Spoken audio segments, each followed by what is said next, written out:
Friends, welcome you all. Mastery over English with Garima में आपका बहुत बहुत स्वागत है। फ्रेंड्स, आज अपने इस वीडियो में मैं आपको सिखाने जा रही हूँ इनविटेशन एंड रिप्लाईज। ठीक है फ्रेंड्स, ये क्लास 12th के स्टूडेंट्स के लिए बहुत ही इंपॉर्टेंट टॉपिक है। शॉर्ट कंपोजिशन का ये पार्ट है। जैसा कि आप लोगों को ऑलरेडी सिलेबस मिल गया होगा, तो सिलेबस में ये शॉर्ट कंपोजिशन का आपका ये सेकंड नंबर का टॉपिक है। पहला है नोटिस, और यहाँ पर आज मैं आपको सिखाऊंगी इनविटेशंस एंड देयर रिप्लाईज, और बहुत ही सिंप्लीफाई कर दूंगी इस चीज़ को मैं, कि जिससे आपको इससे कभी भी इससे रिलेटेड कोई भी दिक्कत नहीं होगी। इन द सेंस कि आप बहुत अच्छी तरीके से, बहुत आसानी से इसको ड्राफ्ट कर सकते हैं। इसमें कोई भी प्रॉब्लम नहीं, क्योंकि मैंने देखा है कि स्टूडेंट्स नॉर्मली बाकी सारे टॉपिक्स को तो आसानी से कवर कर लेते हैं, लेकिन जब बात इनविटेशन की आती है तो they get confused. There are so many queries of the students कि मैम फॉर्मल क्या होता है, कि इनफॉर्मल क्या होता है। तो फ्रेंड्स, आज अपने इस वीडियो में मैं आपके यही सारे डाउट्स क्लियर करने के लिए आई हूँ। तो please stay connected till last. मैं आपको समझाऊंगी और आपको इस पर पूरी तरीके से ध्यान रखना है। इस स्पेसिफिक नोट्स को आप चाहें तो हाल के हाल आप पेन डाउन भी कर सकते हैं। It will be quite helpful for you regarding your board exams. Okay friends, तो चलिए स्टार्ट करते हैं बिना किसी देरी के। Okay friends, let me tell you कि इन्विटेशंस जो होते हैं फ्रेंड्स, वो कितने टाइप्स के होते हैं। तो always remember, invitations are of two types. Invitation का मतलब क्या है कि जब हम किसी को इन्वाइट करते हैं किसी स्पेसिफिक फंक्शन के लिए, कोई ओकेजन है, कोई त्यौहार है, कोई रीज़न है जिसकी वजह से हम अपनी फैमिली मेम्बर्स को या किसी को भी अपने घर में इनवाइट करते हैं। तो फ्रेंड्स, आपको पता भी है वैसे, और मैं आपको क्लियर भी कर दूँ that invitations are of two types. ठीक है, कितने टाइप्स होते हैं? टू टाइप्स होते हैं। ठीक है, सबसे पहला वाला जो हमारा टाइप है उसको हम कहते हैं फॉर्मल इन्विटेशन। ठीक है फ्रेंड्स, और जो दूसरा वाला हमारा टाइप होता है उसको हम कहते हैं informal invitation. Right it is. चलिए, सबसे पहले हम बात कर लेते हैं फॉर्मल इन्विटेशन की। फॉर्मल का मीनिंग क्या होता है, मैं आपको बोर्ड पे ही इस चीज़ को समझाऊंगी। ठीक है, आप ये जो ट्रिक्स या जो भी टेक्निक्स मैं आपको समझाने चाह रही हूँ, better is this, you just take a pen and copy in your hand and note it down, in it will be very helpful for you. ठीक है, तो फॉर्मल इन्विटेशन क्या होता है? Formal means presentation. ठीक है, फॉर्मल का meaning होता है प्रेजेंटेशन, मतलब किसी को दिखावा करना या शो ऑफ करना, प्रेजेंटेशन दिखाना या प्रेजेंटेबल बनाना किसी भी चीज़ को। जैसे कोई वेडिंग कार्ड है, किसी तरीके का कोई बर्थडे कार्ड है, ठीक है, कोई ऐसा पार्टी फंक्शन जिसको आप फॉर्मली कार्ड के थ्रू आप मतलब कॉल कर रहे हैं लोगों को, तो उसको हम कहते हैं फॉर्मल इन्विटेशन। ठीक है फ्रेंड्स, एक होता है आपका इनफॉर्मल इन्विटेशन। इनफॉर्मल इन्विटेशन में कभी भी प्रेजेंटेशन की रिक्वायरमेंट नहीं होती है, और इनफॉर्मल इन्विटेशन का जो फॉर्मेट होता है वो इनफॉर्मल लेटर का होता है फ्रेंड्स। तो ये चीज़ मैं आपको इधर समझाऊंगी। पहले आपको एक चीज़ समझा दूँ जिससे कि आप कंफ्यूज नहीं होंगे। तो दो चीज़ें आपको ध्यान रखनी है कि formal means presentation plus it should be covered in box. Means से बहुत सारे बच्चे ये क्वेश्चन करते हैं कि मैम इसको बॉक्स में बंद करना है कि नहीं करना है। तो very simple, you should know कि इसको हमेशा बॉक्स में कवर करते हैं, तभी जाके ये आपका फॉर्मेशन जो है वो कंप्लीट माना जाता है फ्रेंड्स। ठीक है, अब चलिए मैं आपको इसको ड्राफ्ट करने के तरीके बता दूं, क्योंकि ड्राफ्ट करने का ही मेन सारा गेम है। अगर आपको उसकी ड्राफ्टिंग समझ में आ गई then definitely it will be very easy for you to understand it. Okay, तो चलिए सबसे पहले मैं आपको फॉर्मल इन्विटेशन की ड्राफ्टिंग बता देती हूँ, एग्जाम्पल भी समझाऊंगी। ठीक है, सबसे पहले आप इसकी ड्राफ्टिंग समझ लीजिए। ड्राफ्टिंग क्या है इसकी, देखिए इधर मैं इस तरफ लिख दे रही हूँ। सपोज अभी हमें किसी को अपने घर में, हमारे घर में कोई वेडिंग है, कोई फंक्शन है, किसी की शादी है लाइक, तो हमें अपने लोगों को यानी कि हमें अपने रिलेटिव्स को कार्ड भेजना है, तो हम उसकी ड्राफ्टिंग किस तरीके से करेंगे। तो इस चीज़ को देखिए, सबसे पहले क्या होता है फ्रेंड्स, सबसे पहले हमको लिखना होता है नेम ऑफ द होस्ट। ठीक है, क्या लिखना होता है? नेम ऑफ द होस्ट, यानी कि the organiser of the function will come first. जो फंक्शन के ऑर्गेनाइजर हैं, जो होस्ट है, वो सबसे पहले यहाँ पर आते हैं। ओके, उसके बाद हम बात करते हैं दोस्तों, उसके बाद हम बात करते हैं कि हम उनको कॉर्डियली इनवाइट कर रहे हैं इस जगह पे, तो कुछ हमें एक्सप्रेशंस यूज करने हैं यहाँ पे। ठीक है, नेम ऑफ द होस्ट भी कह सकते हैं, और मोर देन वन पर्सन भी ऑब्वियसली बात होती ही है, तो आप यहाँ पर होस्ट भी समझ सकते हो उस चीज़ को। Got it. तो यहाँ पर हम यहाँ पर क्या कहेंगे, we are cordially inviting them. इसको मैं एग्जाम्पल के थ्रू भी आपको समझाऊंगी, तो सिर्फ मैं फॉर्मेट समझा रही हूँ। यहाँ पे हम यहाँ पर ऐड करते हैं जगह पे cordially invite. Right it is. इस तरीके से हमने इस तरीके से करके लिखा। Number one, name of the host will come here, then cordially invite, one और two people can be there. उसके बाद जो पीपल हम इनवाइट कर रहे हैं जो इनवाइटेड पीपल है उन पर्सन्स के नाम यहाँ पर आ जाएंगे, यानी कि name of the host. Name of the host तो हो गया, अब यहाँ पर आ जाएगा name of the guest. Alright, यानी कि जो हमारे गेस्ट हैं उनका नेम हम आ जाएगा। अब सपोज एक पर्सन है तो एक पर्सन को तो हम, एक पर्सन तो वैसे नहीं होता नॉर्मली, जैसे अगर हमको एक ही कार्ड सारी जगह पर सप्लाई करना है, सारी जगह पर हमको वही फॉर्मेट अप्लाई करना है, तो in that case we need not to give the name of a single person, तो हम वहाँ पर नेम को स्किप करेंगे। सपोज हमको केवल एक इंडिविजुअल को एक तरीके से आपको एग्जाम्पल बता रही हूँ, तो उस केस में आप नाम लिख सकते हैं, और अगर आपको ये फॉर्मेट स्किप करना है तो आप स्किप भी कर सकते हैं, उसको आप नेम वाला कॉलम जो है वो स्किप कर देंगे। तो इस केस में हम आपको बताएंगे आपको उसको कैसे बताएं। जैसे सपोज हमने यहाँ पे लिखा नेम ऑफ द होस्ट, तो हम क्या बताएंगे, पर्सन, जैसे Mrs and mister Rakesh, name of the host हो गया। कॉर्डियली इनवाइट, दिल से आमंत्रित करते हैं, किसे आमंत्रित करते हैं, पीपल ऑफ द फैमिली, ठीक है। आप क्या कह सकते हैं, पर्टिकुलर किसी पर्सन का नाम दे रहे हैं तो वहाँ पर उनके नाम आ जाएंगे, जैसे एक पर्सन का नाम आ जाएगा, इंडिविजुअल कार्ड दे रहे हैं तो नाम आ जाएगा उस जगह पे। आई थिंक आपको ये चीज़ क्लियर हो गई थी। उसके बाद देखिए अब क्या फंक्शन क्या है, ओकेजन क्या है, रीजन क्या है, वो चीज़ आपको यहाँ पर देनी है। नेम ऑफ द गेस्ट के बाद में आपको देना है ओकेजन। क्या देना है दोस्तों, यहाँ पर आपको फ्रेंड्स देना है जगह पर occasion, what is the reason why you are calling them, got it. तो ओकेजन आ जाएगा। ओकेजन के बाद में आपको डेट एंड टाइम मेंशन करना होगा, ठीक है friends.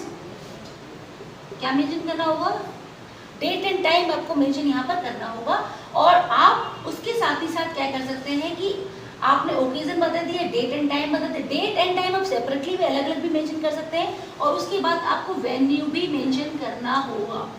Friends, here I am talking about the formal invitation. तो फॉर्मल मीन्स आपको पूरी तरीके से प्रेजेंटेबल होना पड़ेगा, और प्रेजेंटेबल होने का कोई स्पेसिफिक क्राइटेरिया नहीं होता फ्रेंड्स। आपको थोड़ा सा डिस्टर्बेंस हो रहा होगा क्योंकि हमारे घर का डॉग है तो ये थोड़ा बीच बीच में डिस्टर्ब करता है, तो लेकिन इस चीज़ को मैं स्किप नहीं कर सकती हूँ। Extremely sorry for that, but I think मेरी वॉइस आप लोगों को ऑडिबल होगी। अगर आपको कोई दिक्कत हुई हो तो आप मुझे प्लीज़ कमेंट सेक्शन में जरूर बताइएगा, आगे से इन चीज़ों को लेकर भी प्रिकॉशन लिया जाएगा फ्रेंड्स। फाइन, ये वेन्यू हमने यहाँ पर लिख दिया। Finally we have completed all the details, मतलब हमको इतने एरिया में सारी की सारी डिटेलिंग इस जगह पर कंप्लीट कर लेनी है। मैं आपको एग्जांपल यही आपके सामने लिख के बताऊंगी जिससे कि आपको कोई भी डाउट ना रहे। फाइनली इतना सब कुछ लिखने के बाद में हमने क्या करना है, हमने यहाँ पर लिखना है दोस्तों RSVP। RSVP क्या है, RSVP एक फ्रेंच एक्सप्रेशन है, इसका मतलब होता है रिपोंडेस सिल वोस प्लेट। रिपोंडेस सिल वोस प्लेट जो है फ्रेंड्स, ये एक फ्रेंच एक्सप्रेशन है। इसका मैं यहाँ पर इस जगह पर एक्सप्लेन कर देती हूँ। इसको हम बोलते हैं repondez. If you want you can note it down in your copy.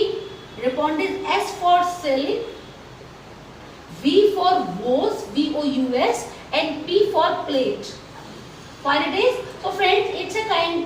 This is a French expression. इसको हम French expression कहते हैं. Right it is. And if we convert the same expression into English, then it will be known as please reply. कृपया अवश्य ही जवाब दें। RSVP में क्या आ जाएगा फ्रेंड्स, यहाँ पर होस्ट का address along with the phone number आ जाएगा, यानी कि जो पार्टी इनवाइट कर रही है उनका यहाँ पर name, address of host, okay, along with phone number, ठीक है, अलोंग विद फोन नंबर, ठीक है। तो फ्रेंड्स, ये आपको सिर्फ ये एक टेक्निक, ये एक मेथड आपको याद रखना है जिससे कि आपको सिस्टमेटिकली आप आराम से अरेंज कर सके, आप आराम से इसको फ्रेम कर सके और आपको इसमें कोई भी कंफ्यूजन ना रहे। याद रखिए, फॉर्मल मीन्स प्रेजेंटेशन और informal means you have to follow the format of informal letter. Informal letter का फॉर्मेट आपको ऑलरेडी छोटी क्लासेस में समझा दिया गया है, but still I will remind you. लेकिन पहले एक चीज़ खत्म कर लेते हैं जिससे कि आप लोग बीच में कंफ्यूज नहीं होंगे, ठीक है। चलिए, ये मैंने आपको फॉर्मेट बताया, रह गई बात इसके एग्जाम्पल की, तो एग्जाम्पल भी मैं आपको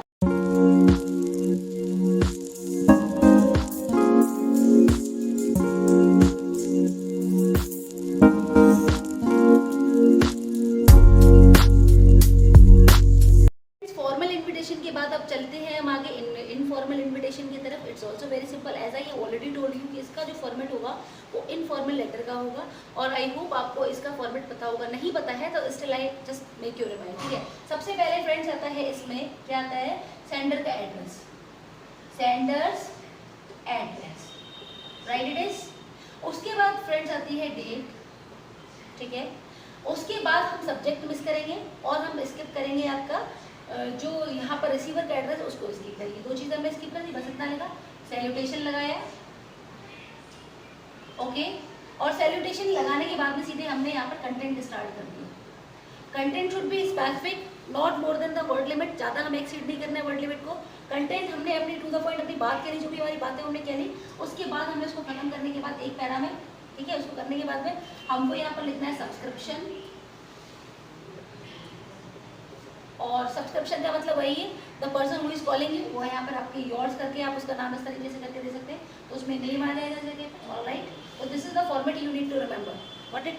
चलिए अब मैं आपको इसका एग्जाम्पल किस पार्ट में समझा देती हूँ। एड्रेस हमने यहाँ पे लिखा कोई सा भी, whatever the address is there, ठीक है, जैसे कि ज्वालामुखी पार्क लाइक या कोई भी ऐसा पार्क वगैरह लिख दिया, हमने यहाँ पर एड्रेस अपना लिख दिया जगह पे, शहर का नाम अपने सिटी का नाम इस तरीके से मेंशन कर दिया। उसके बाद हमने लिया डेट मेंशन कर दी, सपोज आज की डेट है 21 जुलाई, ठीक है, 21 जुलाई है, तो हम उसको इस तरीके से करके लिख सकते हैं, जुलाई 21 भी कर सकते हैं और 21 जुलाई भी कर सकते हैं, जुलाई 21।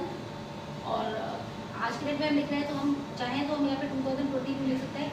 और ऐसा भी होता है फ्रेंड्स, क्या होता है कि हम बुक्स हम बहुत पुरानी पढ़ रहे होते हैं, तो उसमें क्या होता है कि लास्ट में ईयर मेंशन नहीं होता, उसको क्रॉस करा हुआ होता है, ठीक है। लेकिन जब आप करेंट डेट पे एग्जाम देने बैठेंगे तो उस समय पे आपको इस तरीके से क्रॉस करने की जरूरत नहीं है, आप वहाँ पे अपना पर्टिकुलर ईयर मेंशन कर सकते हैं, वहाँ पर आपको each and every detail clear करनी होगी, राइट। इट इज, चलिए अब हम लिखते हैं डियर, क्यों, क्योंकि जो फ्रेंड है वो कौन है, डियर भानु, सपोज हमने नाम यहाँ पे dear Bhanu, okay, dear Bhanu. अब हम अपने कंटेंट को अपने शब्दों में एक्सप्लेन करते हैं, जैसे शादी का कार्ड है, शादी के पर्पज से हमें इनवाइट करना है, तो हम क्या कहेंगे,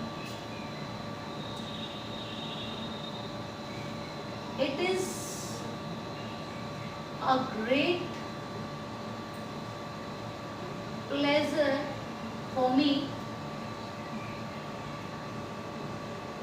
it is a great pleasure for me to announce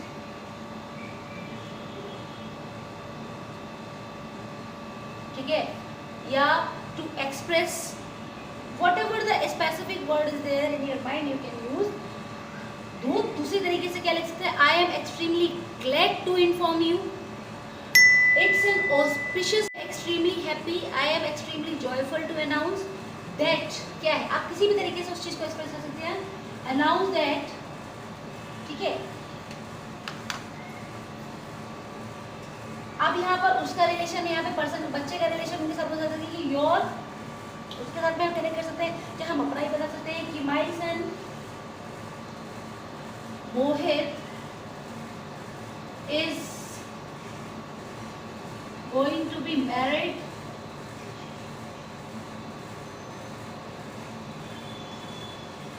with Manya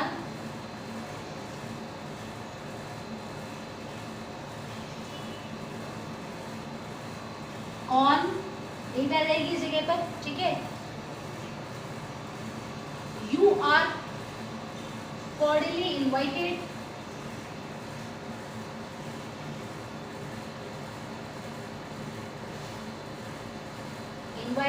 please do come, ठीक है, कृपया अवश्य आए, प्लीज डू कम, है ना, डू का मतलब होता है अवश्य, ये ओ है, ठीक है फ्रेंड्स।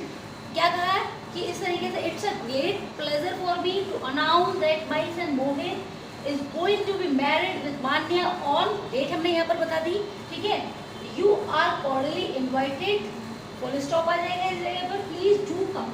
तो ये क्या है, ये लिमिटेड हमने अपने वर्ड्स रखे हैं इस जगह पे, केवल हमारी स्पेसिफिक डिटेलिंग है, हमें ज़्यादा नहीं लिखना है, हमें ज़्यादा एक्सप्रेसिव नहीं होना है, इनफॉर्मल वे में लिखना है, मतलब हमें अपने वर्ड्स का जो हमारा जो सिनेरियो है, that we have to think about, that we have to remember, that we have to keep in mind and accordingly we have to craft it, ठीक है। तो हमें ज़्यादा नहीं लिखना है, केवल हमें लिमिटेड इन्फॉर्मेशन बहुत कायदे के तरीके से हमें अपने रिलेटिव्स तक लेके इसको पहुँचाना है, बस इतना लिख दिया। उसके बाद जो पर्सन इन्वाइट करा है तो आप इस तरीके से कह सकते हैं योर्स वटेवर, जो भी पर्सन का नाम है वो लिख के आपको यहाँ पर उस जगह पर, शर्मा जी है तो मिस्टर योर शर्मा या योर्स वटेवर, जो भी पर्सन है उसको। तो देखा फ्रेंड्स, कितनी आसानी से आप इसको ड्राफ्ट कर सकते हैं। केवल क्या है, कंटेंट में, कंटेंट फ्रेंड्स शॉर्ट कंपोजिशन का हो, लॉन्ग कंपोजिशन का हो, आपको मोस्टली WH कवर करने होते हैं, मोस्टली WH आपको कवर करने हैं। WH इन द सेंस कि व्हाट, व्हेन, वेयर, व्हाई, आपको सब बताना है। WH में सारे आपके इंपॉर्टेंट फैक्टर्स जो है इन्वॉल्व हो जाते हैं। तो इस तरीके से फ्रेंड्स मैंने आपको इनफॉर्मल इन्विटेशन का एग्जाम्पल आपको समझाया। कैसा लगा फ्रेंड्स आपको ये वीडियो? आपको इसके बाद एक चीज़ और ये बता दूँ कि रिप्लाईज क्या होते हैं। रिप्लाईज भी बिल्कुल सेम फॉर्मेट के साथ चलते हैं। अगर हमारा फॉर्मल रिप्लाई होगा तो फॉर्मल रिप्लाई की बात अगर हम करें तो वो भी प्रेजेंटेशन की डिमांड करता है, उसी सेम वे में आपको लिखना है, ठीक है। फॉर्मल रिप्लाई जब हम ड्राफ्ट करेंगे तो उसी सेम वे में हम करेंगे, बस देयर इज अ डिफरेंस, एक स्मॉल डिफरेंस है।